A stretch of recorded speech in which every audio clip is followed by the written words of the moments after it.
Pamela, de Samuel Richardson.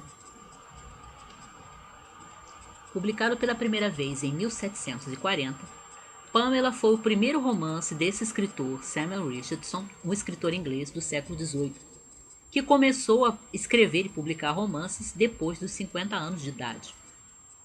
Em origem, o Richardson era impressor. Trata-se de um romance epistolar, ou seja, um romance formado por cartas. Aqui nós temos as cartas que essa jovem de 15 para 16 anos, a Pamela Andrews, a protagonista, escreve para os seus pais contando aquilo que está acontecendo com ela. E o que está acontecendo com ela? A sua patroa original acaba de falecer e agora ela está debaixo da autoridade do filho da patroa, que é o seu patrão, portanto, o Mr. B, que começa a assediá-la, a pressioná-la, a tentar comprá-la para que ela se torne sua amante. Esse é, em linhas gerais, o enredo de Pamela. Eu gostei muito desse romance, mas eu tive alguns probleminhas com ele, algumas coisas que eu acho que não funcionaram bem, que eu quero falar primeiro, para depois falar das qualidades. Primeiro,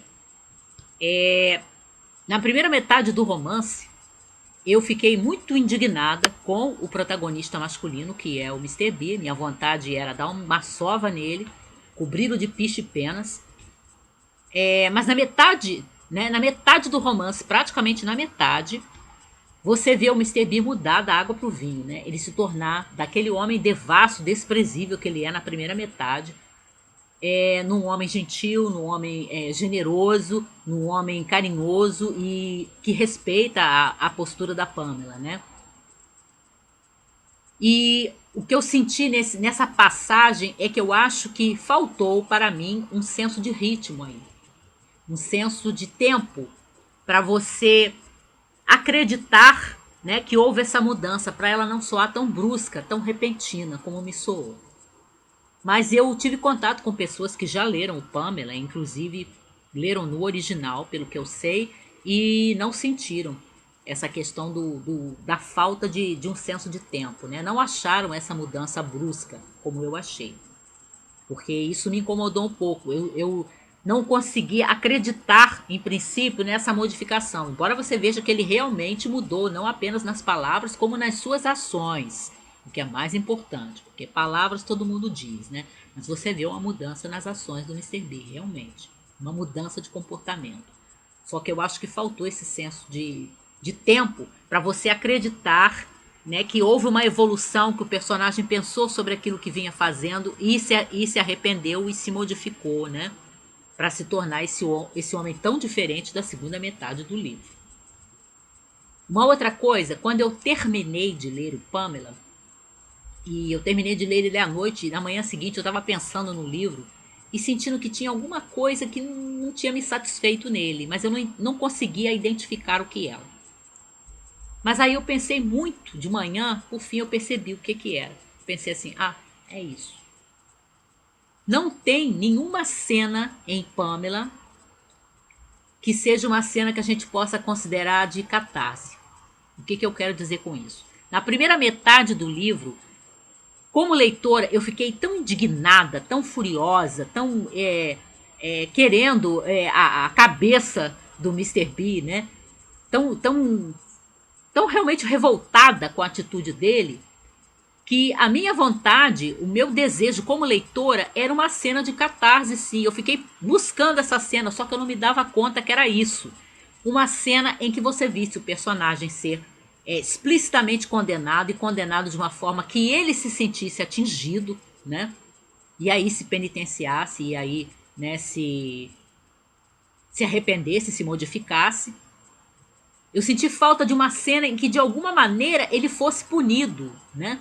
Fosse por uma condenação pública, por uma condenação particular, em palavras bastante fortes, fosse através de algum outro evento que me desse esse sentimento de purgação, de alívio, como leitora que ficou furiosa, indignada, revoltada com o personagem durante toda a primeira metade do livro. E não tem uma cena assim. Não tem catarse aqui. Você tem, como diz o subtítulo, tá? O subtítulo de Pamela tá brilhando, acho que não dá para ler. Pamela ou a virtude recompensada, e realmente você tem isso. Então você tem, a virtude é recompensada, mas o mal não é punido, né? O vício não é castigado. Você tem a recompensa para os bons, mas você não tem a punição para os maus. Então isso me incomodou. Ao mesmo tempo, é bom que se lembre que para boa parte dos teóricos e estudiosos de história da literatura inglesa, o Samuel Richardson é considerado o pai do romance inglês. Ora, como pai do romance, o que você entende? Ele está trabalhando com um gênero que ainda não tem os seus contornos definidos. Então, o fato dele não ter conseguido trabalhar um senso de tempo para essa modificação que ele faz no caráter e no procedimento do Mr. B, do meio da primeira metade do livro para a segunda metade, né? E não ter criado uma cena de catarse, né, que aliviasse pelo menos essa leitura aqui, que desse aquele né, que você sentisse assim, que você aliviou aquela indignação, você purgou toda aquela revolta que você estava sentindo, que eu pelo menos estava sentindo. O fato dele não ter colocado isso não quer dizer que ele seja um mau escritor, mas ele é um escritor, o quê? Como o pai do romance? Um escritor pioneiro. Ele está ainda moldando o gênero romance. O Ian Watt, autor do livro de teoria do romance, Ascensão do Romance, em que ele analisa os pioneiros do romance inglês, inclusive o Richardson, ele vai dizer que antes do surgimento do gênero romance, você não tem na literatura anterior ao romance esse senso de tempo. A questão do tempo, da evolução dos personagens, do desenvolvimento dos personagens, da modificação, né, do procedimento dos personagens, não aparece bem em toda a literatura anterior ao surgimento do romance. Nas epopeias, nos poemas, né, no teatro, etc. Tudo, enfim, de literatura que vem antes do romance. Então, o fato da gente não ter esse senso de tempo e não ter essa cena de catarse claramente aqui, não é um defeito do autor, é porque ele está trabalhando com um gênero que ainda está sendo descoberto, que está sendo moldado, que está sendo elaborado, enfim. Porque os autores posteriores vão conseguir fazer isso. A Jane Austen vai fazer em Orgulho e Preconceito, você tem cena de catarse, você tem uma cena de senso de tempo, que te dá essa passagem, que há um tempo que se passa para que aí quando os personagens se reencontram, os dois têm modificações no comportamento, inclusive na maneira como encaram um ao outro, tá? Quem leu sabe. E você vai ter isso também no Jane Eyre. Você vai ter a catarse, que vem através de uma coisa assim muito séria, uma enfermidade muito séria que acontece com um dos personagens, e você tem esse senso de tempo. Todo aquele tempo em que a Jane e o Rochester ficam separados até eles se reencontrarem. E aí você acredita que houve uma modificação no comportamento dos personagens, né? Então eu achei que faltou isso aqui. Mas é como eu estou falando, são escritoras posteriores, né? A Jane Austen vai escrever no finalzinho do século XVIII, esse aqui é de 1740, né? Ainda estamos na primeira metade. E a Charlotte Brontë vai escrever, né, na segunda metade do século XIX. Então, elas já estão trabalhando com o gênero romance que já foi moldado, né, trabalhado, elaborado por esses escritores dos começos do século XVIII, como o Richardson. Vamos falar das qualidades. Uma das coisas que eu acho essenciais, se a gente quiser ler o Pamela e realmente gostar, é gostar da sua heroína. Porque tudo gira em torno da Pamela, tá? Então, você tem as cartas dela, você tem acesso à mente e aos pensamentos, né, às reflexões dessa menina, que ela tem 15 para 16 anos, que é inteligente, que é inocente em princípio, porque ela não percebe de início aquilo que está acontecendo, né? São os pais, aliás, que escrevendo para ela avisam que todas aquelas generosidades, aquelas delicadezas, aqueles presentes que o Mr. B está dando para ela, que ela deve ficar de pé atrás com aquilo, né? E aí é que ela começa a maliciar, que ela não estava fazendo isso, mas ela é inteligente e ela é assim corajosa, ela mantém os seus padrões, tá? Mesmo quando as coisas ficam mais difíceis, ela não volta atrás naquilo que é considerado certo por ela.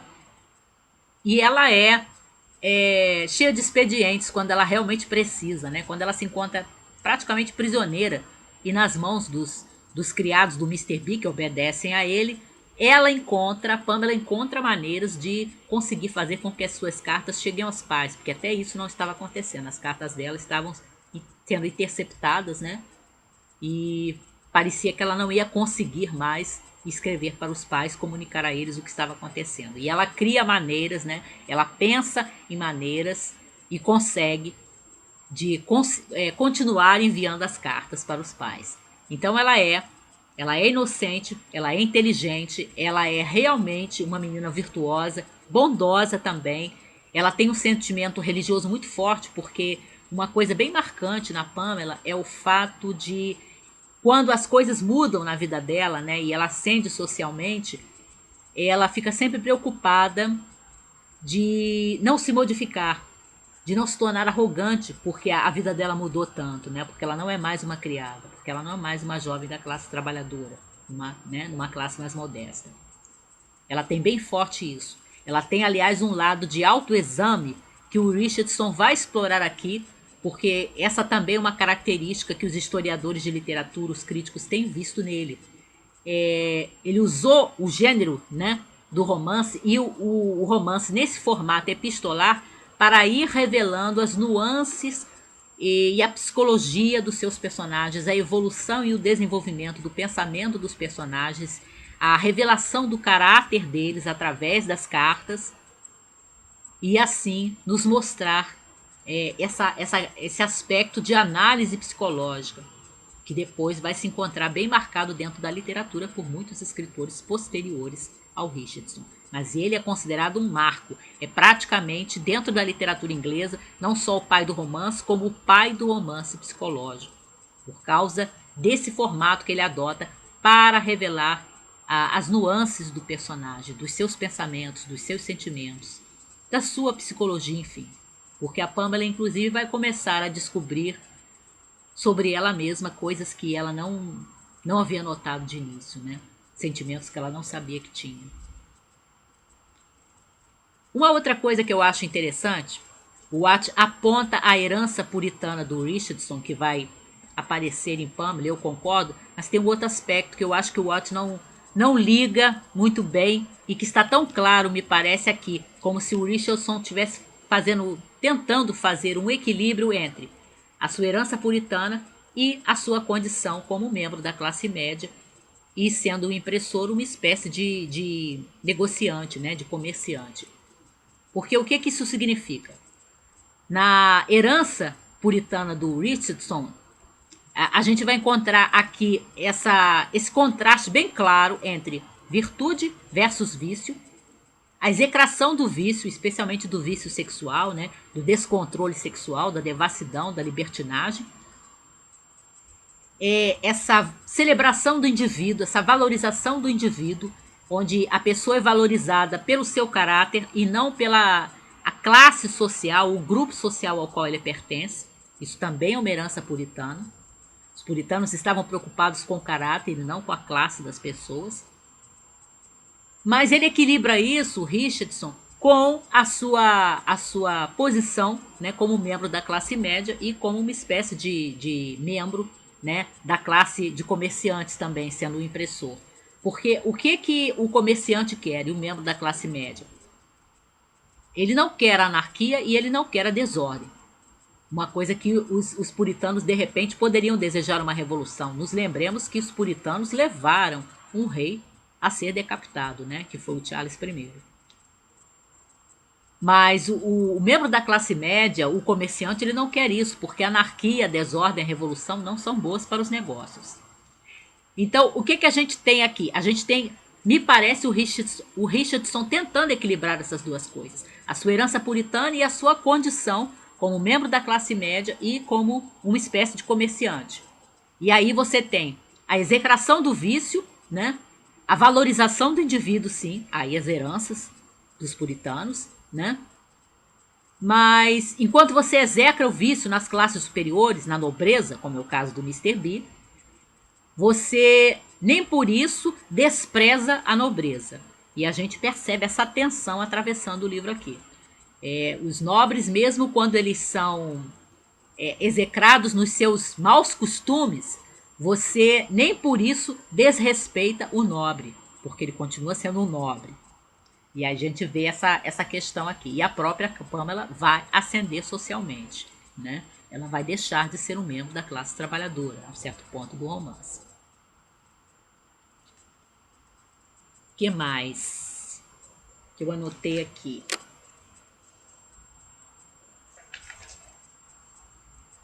A questão do ritmo, né? Esse é um romance que, apesar de ser do século XVIII, ele tem um ritmo excelente, porque eu consegui lê-lo, que tem quase 400 páginas, sem perder o interesse em nenhum momento. Mesmo quando eu estava furiosa com o Mister B, eu continuava lendo o livro com interesse, com prazer, né, com vontade de saber o que acontecia, até pulando, saltando as páginas, né, lendo parágrafo corrido atrás do outro parágrafo, tentando, né, querendo saber o que estava acontecendo, realmente interessada na história. E eu acho isso até um pouco diferente do que alguns dos romances do século XVIII que eu tenho lido, que eles têm um ritmo mais lento. Os Mistérios de Udolpho, da Anne Radcliffe, tem um ritmo mais lento. O Evelina, da Frances Burney, tem um ritmo mais lento. Mas eu não senti isso aqui no Pamela. Apesar de você, em princípio, parecer que não vai acontecer muita coisa, porque são cartas de uma jovem, né, para os pais, ele consegue escrever de uma maneira que você fica sempre interessada, sempre envolvida com a história, sempre torcendo pela Pamela e assim devorando as páginas.